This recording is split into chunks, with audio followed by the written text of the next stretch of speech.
alongside a man that needs no introduction, the GOAT of Michigan State men's basketball athletics, Magic Johnson. Two fellow Spartans here today, Miles Bridges and Jaren Jackson Jr. Where do you think these guys are capable of in terms of what they can accomplish in this year's NBA draft? Well, I think the Big Ten, not just them two, I think they're both in the top 10, no question about it. They're skilled, they're athletic, they can run the court, they can score, block shots. One thing about Coach Izzo, he always gets his guys prepared for the NBA, so both of them probably be ahead of a lot of players when it comes to understanding the pro game and the discipline that it takes, the hard work ethic, all those things that Coach Izzo drills his players on.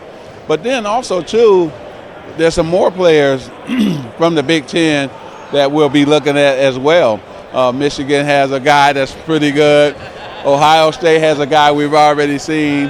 And so, when you go down, Wisconsin has a guy we had in our camp as well. I can't name a lot of names. I don't want to get in trouble. But I would say that the Big Ten will be well represented in the NBA draft. So we'll take your Michigan State hat off for a second and put on the LA Lakers President of Operations hat on. What kind of criteria are you looking for when you're evaluating players here at the Combine? I think, first of all, their basketball IQ is one of the first things you look at. The talent level, the fundamentals. We want them mentally and physically tough-minded. And so you're looking at those type of guys. And then can they run the court? Because right now, as you look at the last 4 teams that's in the playoff, everybody can really run the floor and whether they can get in and out of the pick and roll. So all those things you're looking at. And so all these young men, we'll be looking at all of them, just like every team is represented. And it's going to be great showcase for them, and it's great for us on the organization side to see what they have. Let's dig deep back into the old memory bank. You were the first overall pick in 1979, 5-time NBA champion. You've done it all, but bring yourself back into your NBA Combine days, what these guys are going through. What kind of dreams are turning into realities at this point in time as far as the excitement, emotional level goes? Well, I tell you, this is the most exciting time for them. And then when the actual draft comes, that will be what they've all been waiting for, right? As little boys, we were dreaming of playing in the NBA.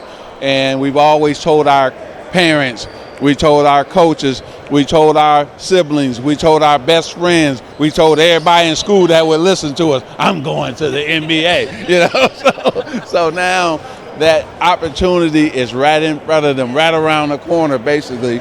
Now, when I played in the Big Ten, this is what happened. Kent Benson was number 1. Michael Thompson was number 1 the year before I came out. Then I went number 1. So the Big Ten had a string of guys, and then Kevin McHale went number 1 the next year. So just think about how we dominated back in those days as the Big Ten Conference. And I see the same thing happening now, that we have so many talented coaches, players that play in the Big Ten, and they will all do well here in the NBA. And also, too, thank your network for the football year, because every time I'm watching Michigan State games, but I'm also watching other teams play as well. And they really keep me involved in watching my Spartans play every single Saturday. So thank you, Big Ten Network. A nice little shout out and keeping us accountable here at the Network. Well, Magic, this interview was a pleasure. Thank you so much for the time. My pleasure as well. God bless everybody. Thank you. All right. Thanks, guys.